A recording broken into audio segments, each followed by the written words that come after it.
જય માતાજી. આવો રાજા બોસ આવો. તમે રોજ 11 વાગે આવશો ને તો હું એક દિવસ ભૂખ ભેળી નો થઈ જાય. વેલા હેર દુકાન આવવા રાખો. બોલો ને ભાઈ, શું જોવે છે? લાડવાનું છે લાડવા આપણે 120 ના કિલો છે. કિલો કહેજો ને. કઈ આપો આપણે? પાંગલ ના કળી ના અડધા કહેજો ને બે. હાલો. તાજ આપજો પાછા. અરે મારો ભાઈ, મારી દુકાન બધું તાજું જ મળે, એમાં તમારે મૂંઝાવાનું નહીં.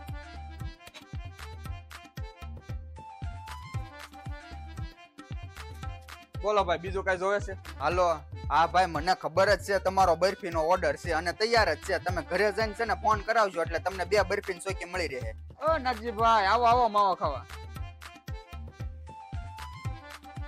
જલેબી નો ભાવ છે 140 કિલો છે. કિલો આપી દો ને.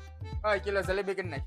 બીજું કઈ જોવે છે ભાઈ? પાપડી આપી દો. હાર ફાફડી કરી નાખજે કિલો. આપણે કેટલા માણસનો જમણવાર રાખવાનો છે? 200 માણસનો એમ ને? આ તો આપણે 25 કિલો લાડવા હોય ને એટલે આરામથી થઈ રહે. છતાં એવું લાગે ને તો 2 કિલો વધારે લઈ લેવાના. જો વધ્યા ને તો તમે તાર પાછા દઈ જજો, લઈ લેશું. દુકાન નું ધ્યાન રાખજે. હું આગળ આવું. ઓલા ઝીણાભાઈ પાસે પૈસા બાકી છે ને લેતો આવું. એ લે, ફોન તો ભૂલી જ ગયો. એ લેતો આવું. બરોબર, લ્યો. હું કહું દુકાનમાં વસ્તુ ખૂટી જાય છે, ગલ્લામાં કઈ દેખાતું નથી, તો આ બધું જાય છે ક્યાં? પણ આજ ખબર પડી ગઈ, દુકાનનો અડધો માલ તો મારો તોર જ ગળી જાય છે.